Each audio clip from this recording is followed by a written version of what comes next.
연이어서 딸이 3명이나 연속으로 통역이 됩니다. 잠도 안 자고 그리고 밥도 없고 그래서 너무나 좋아하던 그런 아들인데 자, 이 세종은 뭐 자녀가 많죠. 자녀가 많다 보니까 이제 뭐 그냥 개망난이 자녀도 있고 그냥 천재 같은 애도 있고 막 이런데 이 25명의 자녀 중에 세종보다 먼저 죽은 자녀가 몇 명이나 될까요? 옛날에는 뭐 이런저런 일로 많이 죽었잖아요. 그런데 옛날에 제가 그 아시는 어떤 분은 보니까 11명의 자녀를 낳아서 3명 살리고 8명이 죽은 뭐 그런 집도 현대에 와서도 있었단 말이죠. 그런데 조선시대에는 상당히 많은 자녀들이 죽는데 그래도 왕실에서는 좀 덜 죽는 편이었어요. 그런데 세종의 이 여러 자녀 중에 죽은 자녀, 세종보다 일찍 죽은 자녀가 6명이에요. 6명. 그리고 이 6명의 자녀 중에 이제 먼저 죽은 자녀가 4명이 딸이고 그다음 2명은 아들이 요절을 한 것이죠. 이 부모보다 먼저 죽은 거죠. 소위 말해서 부모보다 자식이 먼저 죽으면은 자식을 가슴에 묻는다고 그러잖아요.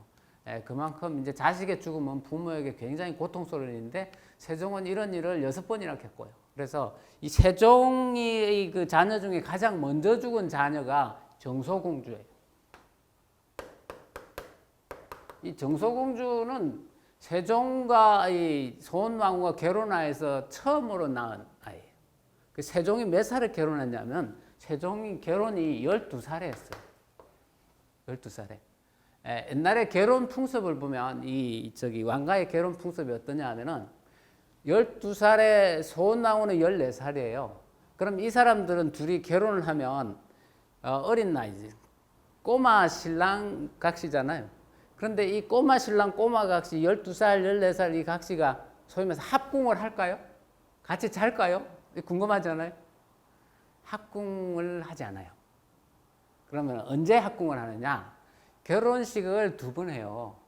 그러니까 15살이 되면 둘 중에 한 사람이 15살이 되면 결혼식을 한 번 더 하는데 그게 합궁식이에요. 합혼례라 그래가지고 이때부터 한 방을 쓰는 거죠. 그래가지고 이 세종이 결혼을 하고 나서 4년 뒤에 16살 때 처음으로 자식을 얻어요. 이때 소원왕후 심씨가 2살이 많아요. 2살이 많으니까 18살이죠. 18살 때 처음으로 낳은 딸이 바로 이 정소공주예요. 그러니까 이 첫 딸에 대해서 얼마나 애틋하겠어요. 그러니까 이 첫 딸을 그야말로 금지옥엽으로 이렇게 키운 딸인데 이 딸이 그런데 오래 살지 못해요. 이 세종이 제위 6년이니까 1424년 제위 6년이죠. 6년 4월 달이죠. 이 4월 달에 정소공주의 나이가 13살인데 13살이고 그 바로 이듬해에 결혼을 하기로 돼 있었어요. 정혼자가 이미 정해져 있었는데 그런데 이때에 죽어요. 안타깝게도 지금으로 말하면 초등학교 6학년 나이에 죽은 거죠. 그래가지고 이 정소공주의 죽음에 대해서 2년 뒤에 이 정소공주를 제사 지내면서 세종이 직접 그 제문을 지었는데 그 제문에 그 애틋함이 이렇게 남아 있는데 한번 읽어보면 1426년 4월 12일 날 세종은 딸을 기리는 제문에서 이렇게 말합니다. 장수와 단명의 운명이 있으니 예로부터 피하기 어렵지만 부녀 간의 정은 언제나 변할 리가 없다. 대개 사랑하고 귀여워하는 마음은 천성에서 나오는데 어찌 삶과 죽음을 가지고 다름이 있겠다 하겠는가. 내가 죽은 것이 갑진년 1424년이었는데 세월이 여러 번 바뀌며 느끼어 생각함이 더욱 더하도다. 이제 제사일이 닥쳐오매 내 마음의 슬픔은 변화절실하며 나이 어리고 예쁜 모습을 생각하며 영원히 저성과 이성이 가로막혔도다. 이에 중간을 명하여 사실을 진술하고 제사를 올리게 하노라. 제도는 비록 한정이 있지만 정에는 한정이 없도다. 영원히여 어둡지 않거든 와서 흠양하기를 바라노라. 이렇게 직접 제문을 지어가지고 큰딸의 그 어떤 죽음을 애도하는 이런 모습을 보여주죠. 그리고 나서도 이 정소공주 뒤로 말하자면 소원왕후가 낳지 않은 다른 후궁들이 낳은 딸들이 태어나는데 연이어서 딸이 3명이나 연속으로 죽어요. 그러니까 세종은 참 딸복이 없는 것이죠. 그래서 딸들이 죽을 때마다 굉장히 정말 애틋해하고 한탄하고 자식이 아무리 많아도 한 명의 자식을 죽으면 모든 자식을 죽는 것처럼 그렇게 고통스러워하는 이런 건데, 그런데 그런 딸들은 대부분 다 태어나자마자 몇 개월 안에 죽은 딸들이라 그래도 애틋함이 좀 덜했죠. 정소공주에 비해서. 정소공주는 거의 다 크고 시집갈 때 다 돼가지고 죽었으니까 얼마나 그게 안타까웠겠어요. 1444년 그러니까 제위 26년이죠. 12월 7일 날 이때에 이 한양에 뭐가 도냐 하면은 홍역이 돕니다. 그리고 그 홍역이 결국은 궁궐 안에까지 들어오고, 그래서 궁궐 바깥에 결혼해서 살고 있던 그 소원왕후 사회에서 태어난 5번째 아들 광평대군입니다.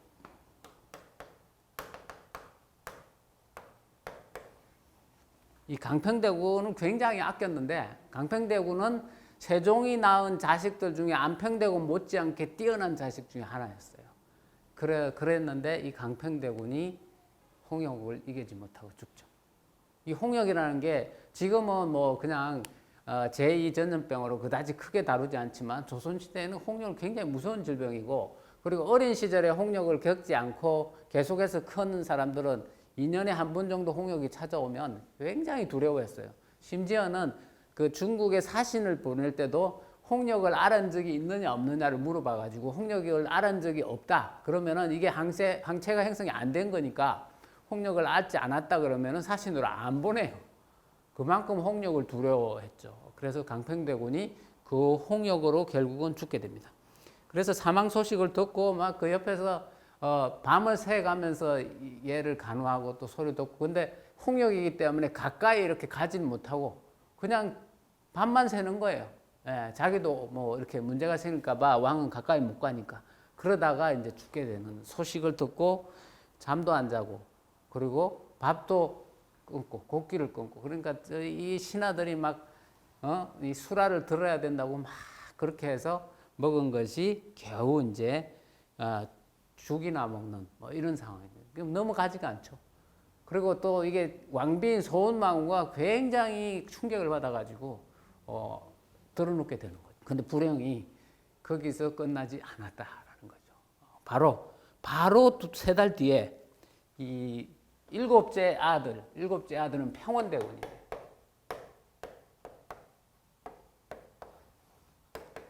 열아홉 살. 광평대군이 죽은 것이 12월 달입니다. 평원대군 이듬해 1월 달에 역시 홍역으로 죽어요. 이 평원대군은 세종이 가장 아끼던 아들이에요. 그런데 이 아들이 죽게 되는 거죠. 그리고 이 평원대군은 상당히 뭐 세종이 굉장히 만족스러워하던, 자기도 닮았고 학문적으로도 우수하고 아주 그 평원대군 집에서 굉장히 자주 지내기도 하고 그래서 너무나 좋아하던 그런 아들인데, 그런데 결국은 이 평원대군도 홍역을 견디지 못하고 바로 또 죽게 됩니다. 그런데 또 불행은 여기서 끝나지 않습니다. 이 두 아들을 잃은 어머니 소원왕후가 너무나 힘들어하다가 결국은 1446년에 사망하게 돼요. 그러니까 두 아들도 잃고 그리고 자기의 왕비도 잃고 굉장한 고통 속에서 이렇게 정말 울부짖게 되는 이런 상황이 되죠. 근데 당시에 그러면 세종의 건강은 어땠는가? 세종은 당시에 건강 상태가 굉장히 나빴어요.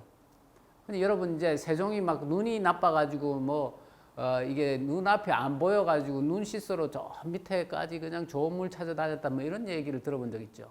그러니까 세종이라는 인물은 어떤 병을 앓고 있었냐면 첫 번째는 소갈증이라 그러는 당뇨를 앓고 있었어요. 그러니까 이 당뇨는 소위 말해서 옛날에는 조선시대는 이 부자병이라 그랬어요. 잘 먹어서 걸리는 병이다. 그래서 부자들만 걸리는 병이다. 그래서 당뇨는 부자병이라 그러는데 왕실에 있는 사람들 중에 세종이 유독 이 당뇨에 약했어요. 먹는 걸 굉장히 좋아하고 살도 좀 많이 쪄 있었기 때문에 당뇨에 걸려 있었던 거고, 그 다음에는 툭 하면 또 종기가 나가지고 조선의 왕들 중에 종기로 죽은 사람이 굉장히 많아요.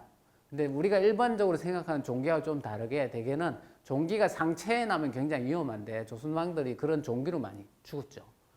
그래서 뭐 이 정조라든지 태종이라든지 세종이라든지 이런 사람들은 다 종기로 이렇게 사망에 이르게 되는데요. 요즘으로 말하자면 좀 암에 가까운 것이죠. 그리고 또 중풍도 있었어요. 이 세종이 왜 중풍이 걸렸겠나 가만히 생각을 해보니까 너무 정력 소비가 심했던 것 같아요. 부인도 너무 많고, 그리고 그래서 또 자기 또 뭡니까 학문적인 욕심도 굉장히 많고, 일 욕심도 엄청나게 많고, 에너지 소비가 너무 심했기 때문에 그다음에 밤잠 안 자고 공부하고 뭐 이런. 이 세종이 공부를 너무 좋아했다는 것은 어떤 일화가 있냐면은 세종이 하도 책을 좋아하길래 태종이 세종의 책을 다 빼앗아 버립니다. 몸이 되게 나쁘고 아프니까. 그런데 어쩌다가 책을 다 뺏어 가다가 뭐가 하나 흘렀단 말이죠. 책 한 권이. 그러니까 그 흐른 책을 몰래 숨겨가지고 아픈 동안 내내 수백 번 보았다라는 거죠. 그만큼 책을 좋아하는 책벌레였어요. 그러다 보니까는 눈도 많이 상하고 몸도 많이 상하고, 또 여기 말하자면 또 하나의 그 병이 망막증 있죠. 그 말하자면 눈이 너무 나빠가지고 이 앞이 잘 보이지도 않고 거의 말하자면은 이 시각 장애인에 가까울 정도로 눈이 나빠지는 이런 상태로 됩니다. 건강이 극도로 악화하게 되죠. 그래서 이때부터 세종은 굉장히 몸을 많이 이렇게 약해져서 얼마 살지 못하고 그 뒤로 죽게 되는데, 여기에 직접적인 영향이 있었던 것은 바로 강평대군이나 평원대군, 그 다음에 아내 소은왕후의 죽음이 잇따라 벌어지면서 생긴 일이다, 그런 걸 알 수 있죠. 그래서 세종은 사실은 개인적인 삶에 있어서는 그다지 그렇게 행복했던 사람은 아니었다라는 걸 알 수 있습니다. 세종의 삶을 살펴보다 보면 약간 특이한 부분이 하나 있어요. 이 승려에 대한 대우도 굉장히 나쁘게 하게 되고, 그런데 그러한 행위를 가장 많이 한 왕이 누구냐 하면 바로 세종이에요.